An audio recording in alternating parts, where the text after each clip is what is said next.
69వ వచనం చదువుకుందాం. పేతురు వెలుపట ముంగుట కూర్చుని ఉండగా ఒక చిన్నది ఆయన యొద్దకు వచ్చి, నీవును గలిలయుడగు యేసుతో కూడా ఉంటివి కదా అనెను. అందుకతడు, నేను ఉండలేదు, నీవు చెప్పు సంగతి నాకు తెలియదని అందరి ఎదుట అనెను. చిన్న ప్రార్థన చేసుకుందాం. గనుడా, పరిశుద్ధుడా, ప్రేమగల తండ్రి, కృపగల ప్రభువా, మీకు వందనములు, స్తోత్రములు, స్తుతులు, మరణాతులు, ప్రణతులు, వినతులు, మంగళహారస్సులు చెల్లించుకుంటూ ఉన్నాము. యేసయ్యా, ఈ ఘనమైన పరిశుద్ధమైన శిలువ శ్రమల ధ్యాన దినాలలో 29వ రోజుగా మీ సన్నిధిలోనికి మమ్మల్ని నడిపించారు. స్తుతులు, స్తోత్రములు. శిలువ విలువ ధ్యాన కలువ అన్నారు. శిలువను గురించిన వార్త నశించుచున్న వారికి వెరితనము కానీ రక్షింపబడుచున్న మాకు దేవుని శక్తి అన్నారు. మీకు స్తోత్రము, వందనములు, మరణాతులు. గొప్ప దేవుడా, స్తుతులు, స్తోత్రాలు చెల్లించుకుంటూ ఈ సమయంలో కొద్దిసేపు మాతో మాట్లాడమని మా మంచి బోధకుడైన యేసు నామమున ప్రార్థించుచున్నాము పరమ తండ్రి, ఆమేన్. శిలువనాథుడైన యేసుక్రీస్తు ప్రభు దీవెనలు కూడి వచ్చిన మనందరికీ కలుగునుగాక, ఆమేన్. మరణాత. కూర్చుందాము. ప్రియులారా, యేసుక్రీస్తు ప్రభు యొక్క శిలువ శ్రమల ధ్యాన దినాలలో 29వ రోజుగా మనం ఉన్నాము. కాబట్టి ఈ రోజు యొక్క వాక్యాన్ని కాసేపు మనము ధ్యానము చేసుకుందాము. ప్రియులారా, చదువుకున్నటువంటి వాక్యములో అంటే ఈరోజు 4 సువార్తలలో కూడా వాక్యం ఉంది. అయితే అదే వాక్యము కాబట్టి మరి ఈ మత్తయి సువార్తలో ఈ 26వ అధ్యాయము 69 నుండి 75 వచనాలలో ఈరోజు ఉన్నటువంటి విషయాలు కొన్ని మాటలు ధ్యానం చేసుకుందాం. పేతురు వెలుపట ముంగిట కూర్చుండగా ఒక చిన్నది ఆయన వద్దకు వచ్చి, నీవు గలిలయుడగు యేసుతో కూడా ఉంటివి కదా అనెను. ప్రియులారా, కాబట్టి కొన్ని దినాలుగా గెత్సెమనే తోటకాడ నుంచి మనం ధ్యానించుకుంటూ వచ్చాం. గెత్సెమనే తోటకాడ శిష్యులు ప్రియులారా యేసును విడిచి వెళ్ళిపోవటము, ఆయన శిష్యుల్లో యోహాను గారు యేసును వెంబడించటం, దూరముగా యేసు కనబడుచున్నంత దూరములో ప్రియులారా మరి పేతురు గారు వెంబడించటం, లోపలికి వెళ్ళిన తర్వాత ప్రియులారా మరి వారు మరి ఆ సైనికుల మధ్యన పేతురు గారు కూర్చోటం, ఇలా కొన్ని విషయాలు మనం ధ్యానం చేశాం.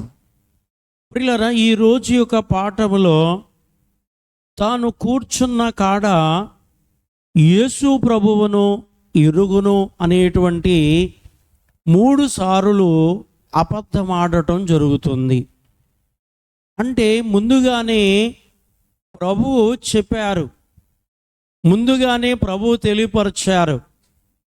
ప్రియులారా, యేసును అంటే నన్ను ఎరగనని ముమ్మారు చెప్పేదవని ప్రియులారా అక్కడ యేసు ప్రభు వారు ప్రియులారా చెప్పారు. కానీ పేతురు గారు ఏం చేయలేదంటే వినలేదు. ప్రియులారా, కొందరికి చెప్పిన మాటలు వింటారు, కొందరికి చెప్పిన మాటలు వినరు. ఎవరు ఆశీర్వదించబడతారు అంటే చెప్పిన మాటలను, చెప్పుడు మాటలు కాదు, చెప్పిన మాటలు.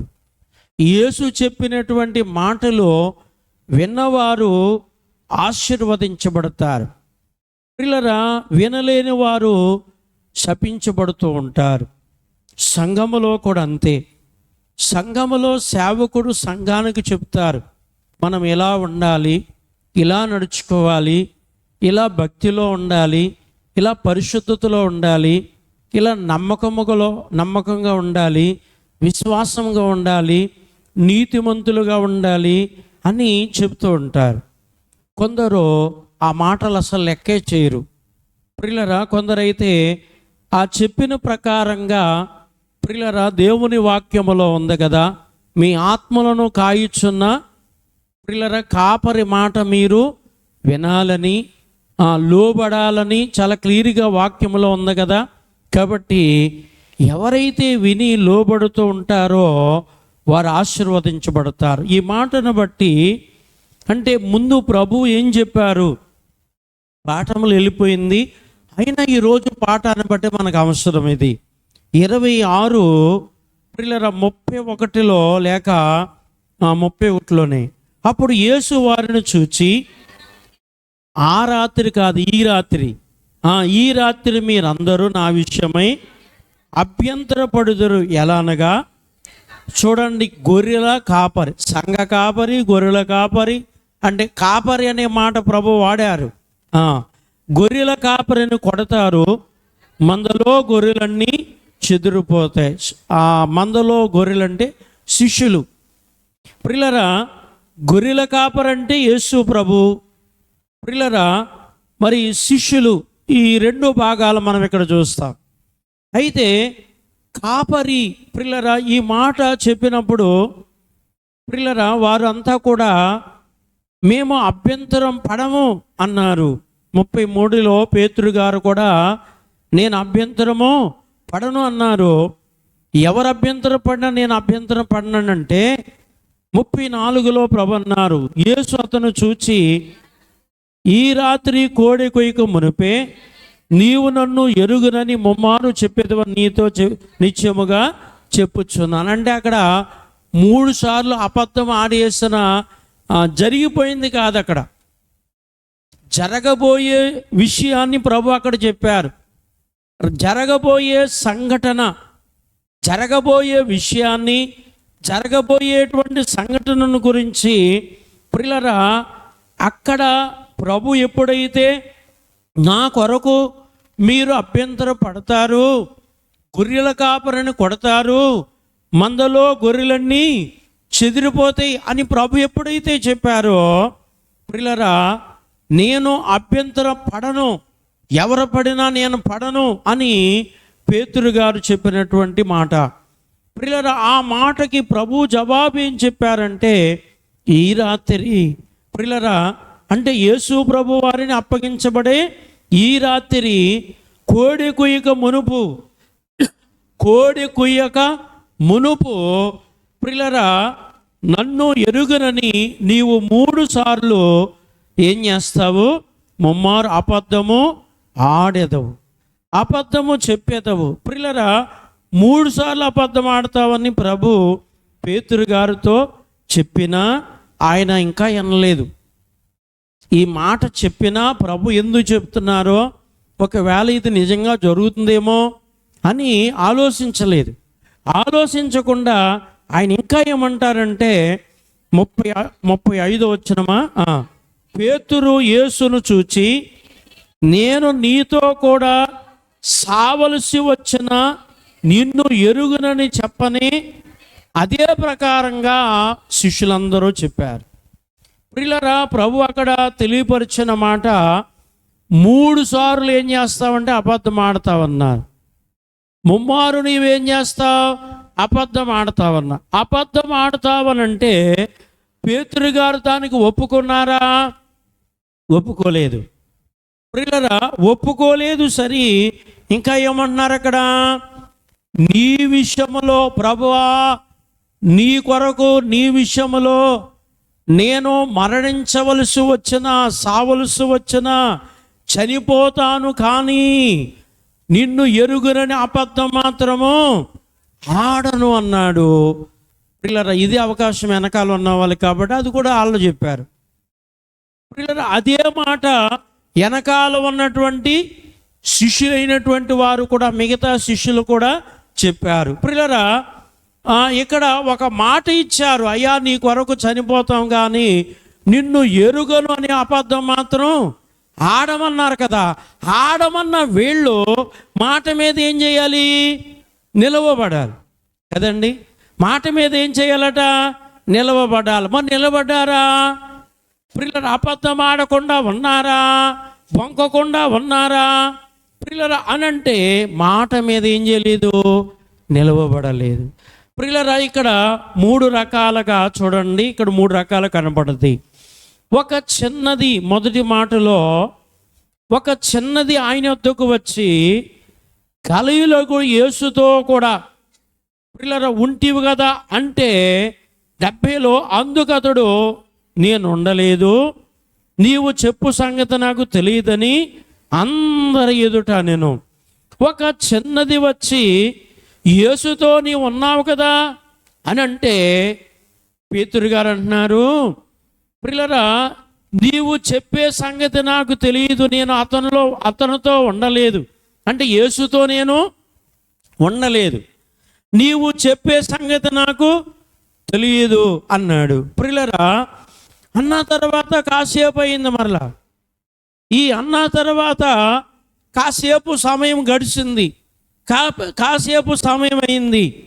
ప్రియులారా, అయిన తర్వాత 71లో అతడు నడువులోనికి వెళ్ళిన తర్వాత మరొక చిన్నది, అంటే ముందు మాట్లాడిన చిన్నది కాదు ప్రియులారా, ఇక్కడ ఇంకొక ఆమె మాట.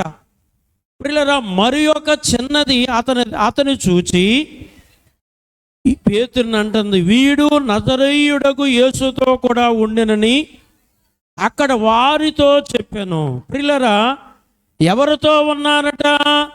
నజరేయుడకు యేసుతో కూడా ఉన్నాడు అని మరొక చిన్నది అక్కడ ఉన్నటువంటి వారందరికీ చెబుతూ ఉందన్నమాట. ప్రియులారా, చూడండి, నీ కొరకు ప్రాణం ఇస్తానన్నాడు కదా, నీ కొరకు ఏమిస్తాను? ప్రాణం ఇస్తానన్నాడు కదా.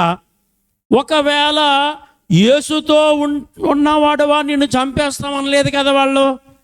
వాళ్ళు అడుగుతున్నారు, యేసుతో ఉన్నావా, యేసుతో ఉన్నావా అని. ఎవరితో? యేసుతో ఉన్నావా, యేసుతో ఉన్నావా అని మాత్రమే ఏం చేస్తున్నారు వాళ్ళు? అడుగుతున్నారు. అంతేగాని నీకు శిక్ష వేస్తాం, నేను జైల్లో పెడతాం, నేను చంపేస్తాం అంటున్నారా? లేదు, యేసుతో ఉన్నావా అని అడుగుతున్నారు. యేసుతో ఉన్నాను అనే మాట కూడా, అమ్మా యేసుతో ఉన్నాననే మాట కూడా చెప్తున్నాడా? చెప్పట్లేదు. ప్రియులారా, యేసుతో ఉన్నాననే మాట కూడా చెప్పలేని పరిస్థితి ఇక్కడ కనబడుతుంది ప్రియులారా. అయితే ఈ రెండవసారి కూడా ప్రియులారా, మరి ఇతడు యేసుతో ఉన్నాడు అని చెప్తే 72 చూడండి, అతడు ఒట్టు పెట్టుకుని నేను ఉండలేదు, ఆ మనుషుని ఎరుగునని మరలా చెప్పాను. ప్రియులారా, మొదటేమో యేసుతో లేను అని చెప్పి నీవు చెప్పేది కూడా నాకు తెలియదు అన్నాడు. ప్రియులారా, నీవు చెప్పే విషయమే నాకు తెలియదన్నాడు ముందు మాటలో. రెండవ మాటలో ప్రియులారా ఏమంటున్నాడు ఇక్కడ అంటే, యేసుతో నేను ఉండలేదని చెప్పి ఏం పెట్టుకుంటాకట? ఒట్టు పెట్టుకొని ప్రియులారా నేను ఆ మనుషుని ఎరుగను, ఆ మనుషుని నేను ఎరుగునని మరలా చెప్పాను. రెండవసారి, మొదటిసారి అయిపోయింది ప్రియులారా, అబద్ధం ఆడటం అయిపోయింది మొదటిసారి. ప్రియులారా, మరలా రెండవసారి కూడా ఏం చేస్తున్నాడంటే అబద్ధం ఆడుతున్నాడు. ప్రియులారా, దేని కొరకు అబద్ధం ఆడుతున్నాడు ఇతడు? యేసు కొరకు. అంటే ఇలాంటి వారు ఉంటారంటే బోలు మంది ఉంటారు. వాళ్ళకి అవకాశాలు బట్టి ప్రభుని వాడుకుని కష్టాలలో, బాధల్లో, శ్రమల్లో, ఇబ్బందులలో, శోధనలో, అవసరాలలో ప్రభువా ప్రభువా ప్రభువా అని ప్రియులారా, కనుక ప్రభును బట్టి ఏదైనా శ్రమ, ఏదైనా శోధన, ఏదైనా కష్టం వచ్చినప్పుడు ప్రియులారా యేసెవరో మాకు తెలియదనే వారు కూడా ఉంటారు కూడా. ఎవరో నాకు తెలియదు, యేసెవరో నాకు తెలియదు. ప్రియులారా, యేసును బట్టి శ్రమ రాగానే, యేసును బట్టి కష్టం రాగానే, యేసును బట్టి హింస రాగానే, యేసును బట్టి శోధన రాగానే యేసును మేము ఎరగము ప్రియులారా అని కూడా అబద్ధం ఆడేవారు ఉంటారు ప్రియులారా అనేది ఈ మాటను బట్టి మనము గమనించవలసినటువంటి విషయము. అందుకే యేసు ప్రభు కూడా చెప్తారు, నా నిమిత్తము జనులు మిమ్మును నిందిస్తారు, హింసిస్తారు, మీ మీద చెడ్డ మాటలల్లా పలుకుతారు, మీరు ఆనందించండి, మీరు సంతోషించండి, పరలోకములో మీకు ఫలం ఉంది. ఇక్కడ ఉందని లేదు ప్రియులారా, ఎక్కడ ఉందని లేదంట, ఇక్కడ ఉందని లేదండి. ఎక్కడ ఉందన్నారు? పరలోకములో ఫలం ఉంది అని అన్నారు ప్రియులారా. కాబట్టి ఆ శ్రమలు, ఆ శోధనలు, ఆ హింసలు, ఆ కష్టములు ఇక్కడ మనము పొందవలసి ఉంది అనేది వాక్యము ద్వారా మనకు కనబడుతుంది. కనుక ఇక్కడ రెండవసారి కూడా ఒట్టు పెట్టుకున్నట్టుగా కనబడుతుంది ప్రియులారా. ప్రభు ఆల్రెడీ మరి ముందు బోధలలో శిష్యులందరూ ఉన్నారు.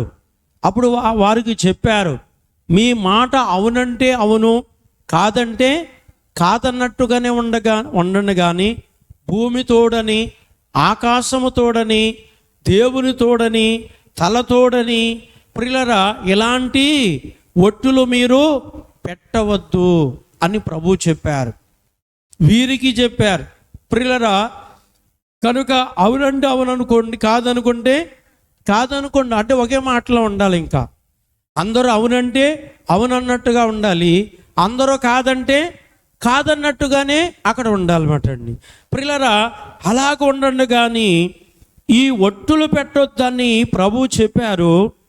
చెప్పినను ప్రియులారా, ప్రభువు చెప్పిన మాట నెరవేరాలి కాబట్టి 3 సార్లు అబద్ధం ఆడుతూ ఉన్నారు కదా ప్రియులారా. ఆ మాటలు నెరవేరాలి కాబట్టి పేతురు గారు అబద్ధం ఆడటం అనేది ఇక్కడ కనబడుతుంది. మరలా 73లోకి వెళదాం. కొంతసేపు అయిన తరువాత అక్కడ నిలుచున్న వారు పేతురు నొద్దకు వచ్చి, నిజమే, నీవును వారిలో ఒకడవే, నీ పలుకు నిన్ను గురించి సాక్ష్యమిచ్చుచున్నదని అతనితో చెప్పిరి. ప్రియులారా, ఈ 3వ మాట చాలా వింతగా ఉంది. మొదట గలిలయుడు యేసుతో ఉన్నావు కదా అన్నారు. రెండవది నజరేయుడైన యేసుతో ఉన్నావు కదా అన్నారు. ప్రియులారా, 3వది ఏమంటున్నారు అని అంటే, నీ మాట యేసుతో ఉన్న వారిలో ఉన్న మాటగా కనపడుతుంది.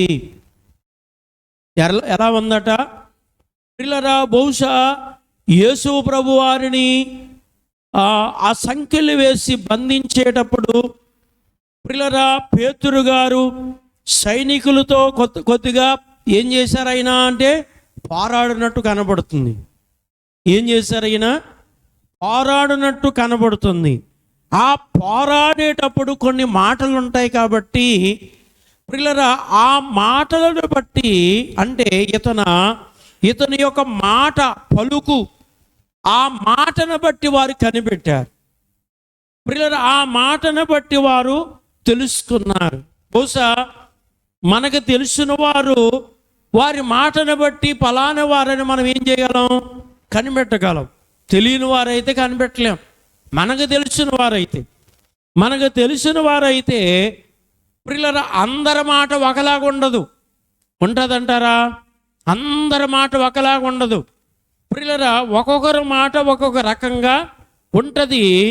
అందుచేత మాటను బట్టి మనము కొంతవరకు కనిపెట్టే అవకాశం ఉంటుంది. అందుకే ఇక్కడ ఈ 3వ మాటలో కొంతసేపు అయిన తర్వాత అక్కడ నిలుచున్న వారు పేతురు నొద్దకు వచ్చి, ఎక్కడికి వచ్చారంటండి? పేతురు గారి దగ్గరికి పని కట్టుకుని వచ్చారంట వాళ్ళు. ప్రియులారా పేతురు గారి దగ్గరికి వారు పని కట్టుకొని పేతురు గారి దగ్గరికి వచ్చి ఏమంటున్నారు ఇక్కడ? నిజమే, నీవు వారిలో ఒకడవే, నీ పలుకు నిన్ను గురించి సాక్ష్యమిచ్చుచున్నదని అతనితో చెప్పిరి. యేసుతో ఉన్నావు అనే సంగతి నీ మాట ద్వారా సాక్ష్యం మాకు తెలుస్తుంది అంటున్నారు. దేని ద్వారా? ప్రియులారా, వాక్యములో 2 మాటలు ఉంటాయి. యేసును గురించిన సాక్ష్యము, వాక్యమును గురించిన సాక్ష్యము అని. దేని గురించి అంట? ఒకటి యేసుక్రీస్తు ప్రభువారిని గురించినటువంటి సాక్ష్యం అటండి. రెండవది వాక్యమును గురించినటువంటి సాక్ష్యం అటండి. ప్రియులారా, కాబట్టి అందుచేతనే ఇక్కడ చూడండి, నీ సాక్ష్యము, నీ మాటను గురించి, నీ పలుకు అంటే నీ మాట. ప్రియులారా, నీ మాట, నీ పలుకు ఏం చేస్తుంది ఇక్కడ అంటే సాక్ష్యం ఇస్తుంది. ఏమిస్తుందటండి? సాక్ష్యం ఇస్తుంది. ప్రియులారా, ఎవరంటే మాట, పలుకు. నీవు యేసుతో ఉన్నావని, యేసు శిష్యుడని, యేసుతో ఉన్నవాడు అని నీ మాట సాక్ష్యం ఇస్తుంది, నీ పలుకు సాక్ష్యం ఇస్తుంది అన్నారు. ప్రియులారా, ఈ 3వ దానికి ఆయన ఏం జవాబు చెబుతున్నారు? 74లో అందుకతడు ఆ మనుషును నేను ఎరుగనని చెప్పి తనను శపించుకొనుటకు ఒట్టు పెట్టుకొనుటకు మొదలుపెట్టెను. వెంటనే ఏం కూసిందంటండి? కోడి కూసింది. ప్రియులారా, ఈ వాక్యములో మరి ఆ మనుషుణ్ణి నేను ఎరుగను. ప్రియులారా, ఆయన పేరు కూడా ఎత్తట్లేదు. వాళ్ళు పైన గలీలయుడగు యేసు అన్నారు, నజరేయుడైన యేసు అన్నారు. ప్రియులారా, వారైతే యేసు పేరు ఎత్తుతున్నారు. ఈయనైతే యేసు పేరు కూడా పలకట్లేదు, యేసు పేరు కూడా మాట్లాడట్లేదు అన్నమాట. ఏమన్నాడు ఇక్కడ? ఆ మనుషుణ్ణి నేను ఎరుగను అని చెప్పి, చూడండి ఇక్కడ, అతన్ని ఏం చేసుకున్నాడట? శపించుకుంటున్నాడట, ఒట్టు పెట్టుకుంటున్నాడట. ప్రియులారా, ఈ శపించుకునటానికి, ఒట్టు పెట్టుకునటానికి ప్రియులారా మొదలుపెట్టేశాడు అంటూ ఉన్న సమయంలో వెంటనే ఏం చేసిందట? తెల్లవారుజామున కోడి కూసేసిందట. కోడి కోయటం అంటే తెల్లవారుజామున ఏం చేస్తాయి? కోళ్ళు కోస్తూ ఉంటాయి. ప్రియులారా, కనుక తెల్లవారుజామున కోడి కూసినప్పుడు కొంతమంది లేచిపోతూ ఉంటారు. ఇక వాళ్ళకి అక్కడి నుంచి ఏం చేయదు? నిద్ర పట్టదు. ఏం పట్టదట? ఇక కోడి కూసిన కానించి వాళ్ళకి నిద్ర పట్టదు. ఏదో పని చేయాలి. ఇక ప్రియులారా, ఏదో చక్క పెట్టుకోవటమో, ఏదో పని చేయటమో, లేక కొందరైతే పురుషులు పొలం వెళ్ళిపోవటమో, ప్రియులారా వారి పని నిమిత్తంగా వెళ్ళిపోవటమో, ప్రియులారా ఇంకా కొందరు కోడి కూర్చుని కానీ మోకరించి ప్రార్థన చేసుకునటమో, ప్రియులారా కాబట్టి కొందరు కోడి కోతను బట్టి సమయాన్ని కనిపెట్టేస్తారు. టైం ఎంత అయింది ప్రియులారా అనేది కోడి కూసిన దానిని బట్టి కూడా కొందరికి ప్రియులారా మరి తెలుస్తూ ఉంటుంది అన్నమాట. కనుక అందుచేతని ప్రార్థన అయినా, పనైనా, పొలమైనా ఇంకా అక్కడి నుంచి వారికి ఏం చేయదంటే నిద్ర పట్టదు. కొంతమందికి కోడి కూసాక నిద్ర పడుతుంది. ఏం కూసాకమ్మా? కోడి కూసాక బాగా గుర్ర పెట్టి నిద్రపోయే వాళ్ళు కూడా కొంతమంది ఉంటారు. కొంతమంది అంటారు కోడి కూసేదాకా నిద్రట్లేదు, కోడి కూసిన తర్వాత ఏం పట్టిందట? నిద్ర పట్టింది. దరిద్రం కూడా పడుతుంది. ప్రియులారా, సామెతలో ఉంటుంది అన్నమాట ఆ మాట. ఇంకా కాంచేపు పడుకుంటాను, కాసేపు చేతులు ముడుచుకుంటాను, కాసేపు కాళ్ళు ముడుచుకుంటాను అని అంటేనంట దరిద్రం వస్తుందట. లేమి వచ్చినట్లుగా ఏమొస్తుంది? దరిద్రం వస్తుందని ఉంది. దోపిడిగాడు వచ్చినట్లుగా వస్తుందట. ప్రియులారా, కాబట్టి అందుచేతనే ప్రియులారా ఇక్కడ కోడి కూసిన వెంటనే ఏం కూసిన వెంటనేనట? కోడి కూసిన వెంటనే ఈ ఒట్టు పెట్టుకోవటం, శపించటం మానేశాడు. ఎందుకంటే యేసు మాట గుర్తు వచ్చింది. ఎవరి మాట జ్ఞాపం వచ్చిందట?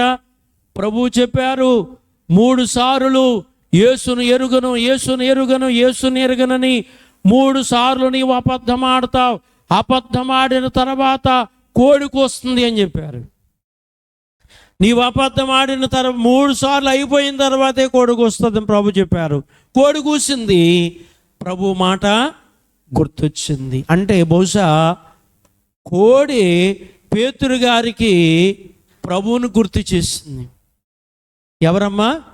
కోడి ప్రభువారికి ఏం చేసిందట? ప్రభువారిని పేతురు గారికి ఏం చేసిందట? గుర్తు చేసింది. ఇది చాలా గొప్ప కార్యం. ఎందుకంటే బిలాముకు, ప్రియులారా, బిలాముకి కూడా గాడిద బుద్ధి చెప్పినట్టుగా కనబడుతుంది. ఎవరంటండి? బిలాముకు గాడిది బుద్ధి చెప్పింది. ఈ గాడిద బుద్ధి చెప్పేటప్పుడు ఈ గాడిదకి దేవుడు ఏ స్వరం ఇచ్చాడు? మానవ స్వరం ఇచ్చాడు. గాడిద మనిషిలా మాట్లాడుతుందా? మాట్లాడేలాగా ఆ స్వరం దేవుడు ఇచ్చాడు. ఎందుకు ఇచ్చాడు అక్కడంటే ఆ బిలాముకి ఏం చెప్పటానికి? బుద్ధి చెప్పటానికి. ప్రియులారా, ఆ బిలాముకి బుద్ధి చెప్పటానికి గాడిదకి దేవుడు ఏమిచ్చాడు అక్కడ అంటే మానవ స్వరం ఇచ్చాడు. మనిషిలాగా మాట్లాడే స్థితి ఇచ్చాడు. మనిషిలాగా ఎప్పుడైతే గాడిద మాట్లాడిందో ప్రియులారా, మరి ఈ బిలాము ఇప్పుడు ఏం చేయవలసి వచ్చింది? గాడిద కాళ్ళు పట్టవలసి వచ్చింది. ప్రియులారా, ఎందుకంటే గాడిదకున్న బుద్ధి జ్ఞానము కూడా ప్రవక్త అయిన బిలాముకి లేదు మాట. ప్రియులారా, కాబట్టి అలాగే ఇక్కడ కూడా మనం చూస్తే కోడికి మానవ స్వరం ఇవ్వలేదు, కానీ ఏమి ఇవ్వలేదట? అక్కడ గాడిదకైతే మానవ స్వరం వచ్చింది, కానీ ఇక్కడ కోడికి మానవ స్వరము అంటే మన మాట ఇవ్వలేదు. కానీ ప్రియులారా, యేసు మాట గుర్తు చేసిందన్నమాట. ఈ కోడి ఏం చేసిందట? యేసు మాట గుర్తు చేసింది. ప్రియులారా, కనుక గుర్తు చేసిన తర్వాత ప్రభువు 3 సార్లు అబద్ధం ఆడతావని అక్కడితోటి పుని స్టాప్ చేయలేదు. చేశారా? మనం ధ్యానించాం కదా. 3 సార్లు అబద్ధం ఆడతావని అక్కడితోటి ఆపేశారంటే ఆపలేదు. అక్కడ ఏం రాశారు? అక్కడ 3 మారు నీవు అబద్ధం ఆడిన తర్వాత కోడి కోస్తుంది అని చెప్పారు.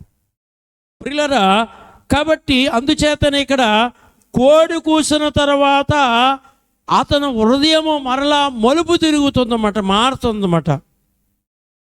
ఒకసారి అబద్ధం ఆడాడు, అప్పుడు మనసు మారిందా? తిరిగిందా? దేవుని వైపు కంటే తిరగలేదు. 2వసారి అబద్ధం ఆడారు, మనసు దేవుని వైపుకి తిరిగిందా? తిరగలేదు. 3వసారి అబద్ధం ఆడాడు, మనసు దేవుని వైపు తిరిగిందా? తిరగలేదు. కోడి కూసిన తర్వాత తిరిగింది. మీకు అర్థమైంది కదండి? కోడి కూసిన తర్వాత తన మనసు మరలా ఇప్పుడు ఎవరి వైపుకి తిరిగిందంటే యేసు వైపుకి తిరిగింది. తిరిగిన తర్వాత పరిస్థితి ఏంటి? 75వ వచనము. కనుక కోడి కొయ్యక మునుపే నీవు నన్ను ఎరుగనని 3 మారు చెప్పెదవని యేసు తనతో చెప్పిన మాట పేతురు జ్ఞాపకము తెచ్చుకుని వెలుపలకు పోయి సంతాపపడి ఏడ్చెను. ప్రియులారా, కోడి కూసిన తర్వాత ఎవరి మాట గుర్తు చేసుకున్నాడట? యేసు మాట గుర్తు చేసుకున్నాడు. ప్రభువు చెప్పారు, ఇదిగో 3 సార్లు అబద్ధం ఆడతావన్నారు, యేసుని ఎరగనన్నావు అన్నారు. నేనైతే ప్రాణమైన ఇస్తాను కానీ అబద్ధం ఆడనన్నాను. ఏమిస్తాడట? ప్రాణమైన ఇస్తాను కానీ నేను ఏం చేయనన్నారు? అబద్ధము ఆడను అన్నారు. ప్రియులారా, కనుక ఇప్పుడు అబద్ధం ఆడాడు కదా, 3 సార్లు అయిపోయింది కదా. ప్రియులారా, 3 సార్లు అయిపోయింది. కోడి కూస్తున్నారు, గుర్తొచ్చింది. గుర్తు వచ్చిన తర్వాత ప్రియులారా, ఇక్కడ లాస్ట్లో అతడు వెలుపలకు పోయి సంతాపపడి ఏడ్చాను. సంతాపపడి ఏడ్చాను అంటే ఈ మాటలో తన తప్పును సరిచేసుకుంటున్నాడు, తన పాపాన్ని సరిచేసుకుంటున్నాడు, తన పొరపాటులు సరిచేసుకుంటున్నాడు. యేసును ఎరుగును అని అంటే అన్నంత మాత్రాన ఏమైందని తిరుగుబాటు చేయలేదు. కొంతమంది తిరుగుబాటు చేస్తారు. ఒకవేళ వారిలో ఏదైనా పొరపాటు ఉన్నా, ఏదైనా పాపం ఉన్నా, ఏదైనా అపరాధం ఉన్నా ప్రియులారా మనము చెప్పామనుకోండి, కొంతమంది ఏం చేస్తారంటే సరి చేసుకుంటారు. ఇది పాపమా, ఇది తప్పా, ఇది అపరాధమా, ఇది తేడా, ఇది లోపమా, ఇది చేయకూడదా, అక్కడికి వెళ్ళకూడదా అనేటువంటిది సరి చేసుకుంటారు కొంతమంది. కొంతమంది అయితే సరి చేసుకుంటూ విడిచిపెట్టండి, తిరుగుబాటు చేస్తారు. ఏం చేస్తారట? తిరుగుబాటు చేస్తారు. ఈ తిరుగుబాటు చేయటం వల్ల ఏమవుతుందంటే నాశన మార్గంలోకి వెళ్ళిపోతారు. ప్రియులారా, ఈ తిరుగుబాటు చేయటం వల్ల నశించే మార్గంలోకి వెళ్ళిపోతారు. మొదటి కీర్తనలో ఉన్నట్టుగానే దుష్టుల మార్గము నాశనమునకు నడుపును. ప్రియులారా, ఇదే రీతిగా యోధా కూడా తప్పులు చేశాడు. యోధా కూడా పాపం చేశాడు. యోధా కూడా పొరపాట్లు చేశాడు. యేసును అమ్మేశాడు, యేసును అప్పగించేశాడు. ప్రియులారా, కానీ చూడండి, చెప్పిన తప్పులను బట్టి పేతురు గారు సరి చేసుకున్నారు, కానీ యోధా సరి చేసుకోలేదు. మీకు అర్థమైంది కదండి? యోధా ఏం చేయలేదు? సరి చేసుకోలేదు, నశించిపోయాడు. పేతురు గారు అయితే సరి చేసుకున్నాడు కనుక రక్షించబడ్డాడు, నాశనము రాలేదు. కారణం ఏమిటంటే ఆ యొక్క బొంకిన అబద్ధమాడిన దానికి ప్రాయచిత్తముగా క్షమాపణగా ఏం చేశాడన్నది ఇక్కడ, సంతాపపడి ఏడ్చెను అని ఉంది. ఏం పడట? దుఃఖపడి వేదనపడి కుమిలి ప్రియులారా ఏం చేశాడట? ఏడ్చాడు. అయ్యా నేను పాపిని అని చెప్పి ప్రియులారా ప్రభు దగ్గర కన్నీరు కార్చాడు, ప్రభు దగ్గర రోదించాడు, ప్రభు దగ్గర ఏడ్చాడు, ప్రభు దగ్గర దుఃఖపడ్డాడు. యేసు ప్రభు వారి దగ్గర ఏం చేశాడట? దుఃఖపడ్డాడు. ప్రియులారా, క్షమాపణ వచ్చిందా రాలేదా? వచ్చింది. సరైన రీతిలో ప్రియులారా అతడు క్షమాపణ కోరుకున్నాడు. సరైన రీతిలో తన పాపాలన్నీ అపరాధములన్నీ దేవుని దగ్గర ఒప్పుకున్నాడు, తిరుగుబాటు చేయలేదు. ప్రియులారా, వ్యతిరేకమైన మనసు, వ్యతిరేకమైన ఆలోచన అతనికి రాలేదు. కొంతమందికి వస్తుంది, కానీ అతనికి రాలేదు. అక్కడ హృదయ పశ్చాత్తాపము కలిగి ఉన్నాడు, దుఃఖము కలిగి ఉన్నాడు, వేదన కలిగి ఉన్నాడు, కన్నీరు కలిగి ఉన్నాడు. అందుకే ప్రభువు అతని యొక్క పాపమును క్షమించి వేశారు, అతని యొక్క పొరపాట్లను క్షమించి వేశారు. ప్రియులారా, కాబట్టి అతడు తెలియని రీతిలోనే ఆ ముమ్మారు అబద్ధం ఆడవలసి వచ్చింది. అర్థము కాని విషయంలోనే ఆ ముమ్మారు అబద్ధం ఆడవలసి వచ్చింది. కానీ అక్కడ ఒప్పుకున్నాడు కనుక, ప్రియులారా సామెతల్లో ఉంటుంది, ఒప్పుకున్న వారు కనికరించబడతారు. ఏం చేస్తున్న వారు? ఒప్పుకున్న వారు ఏం చేయబడతారు? కనికరించబడతారట. ప్రియులారా, కప్పుకున్న వారు శిక్షించబడతారు. ఇక పాపములను నేనేం పాపం చేశానని కప్పుకున్నటువంటి వాళ్ళు తగినటువంటి శిక్షకు గురవుతూ ఉంటారు. యోధాలాగా ఒప్పుకున్నటువంటి వారు పేతురు గారి వరే క్షమించబడి రక్షించబడి దేవుని పని మరంత బలంగా జరిగిస్తారు. ఆయన జరిగించారు. తర్వాత ప్రియులారా, ప్రభువు తర్వాత ప్రియులారా అధికమైన గొప్ప సేవ పేతురు గారు జరిగించారు. ఆయన నీడ పడితేనే రోగులు బాగుపడ్డారు, దయ్యాలు పారిపోయినాయి, ఎన్నో అద్భుతాలు జరిగినాయి. ఏం పడగా? ఆయన నీడ పడగానే. ప్రియులారా, అంటే తర్వాత గొప్ప పరిచర్య ఆయన జరిగించిన వారై ఉన్నారు. కాబట్టి అందుకే అబద్ధమాడతావని ప్రభువు చెప్పారు. ప్రియులారా, కోడి కూస్తున్న తర్వాత నీవు తెలుసుకుంటావన్నారు. కోడి కూసిన తర్వాత తెలుసుకున్నారు, పాపాన్ని ఒప్పుకున్నారు, ప్రభు రక్తములో కడగబడి పరిశుద్ధుడయ్యారు. ప్రియులారా, మనం కూడా మనకు తెలిసి తెలియక ఎన్నో పొరపాట్లు, ఎన్నో పాపాలు, అపరాధాలు చేస్తూ ఉంటాం. అయితే ఇవన్నీ ప్రభు ఎదుట మనం ఏం చేయాలట? ఒప్పుకోవాలి. ప్రభు రక్తములో మనము కడగబడాలి. ప్రభు రక్తములో మనము శుద్ధి చేయబడాలి. మనలో పాపం ఉంటే అది నాశనానికి నడిపిస్తుంది.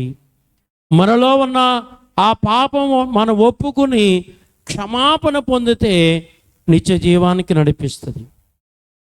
మనం ఒప్పుకొనుట వలన, ఆ పాపాన్ని విడిచిపెట్టుట వలన మన ఆత్మ నిత్య జీవానికి వెళ్ళే అవకాశం ఉంది.